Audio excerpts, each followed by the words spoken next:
حدیث نبوی صلی اللہ علیہ وآلہ وسلم۔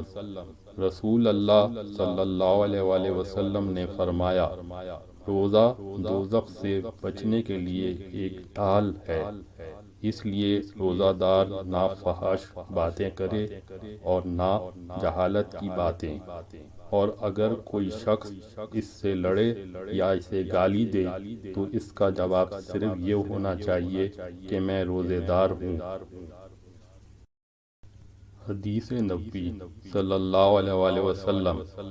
نبی کریم صلی اللہ علیہ وآلہ وسلم نے فرمایا، بیواؤں اور مسکینوں کے کام آنے والا اللہ کے راستے میں جہاد کرنے والے کے برابر ہے، یا رات بھر عبادت اور دن کو روزہ رکھنے والے کے برابر ہے۔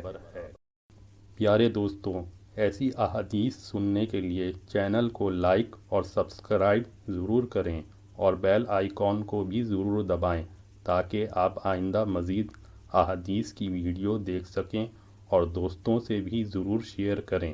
جزاک اللہ۔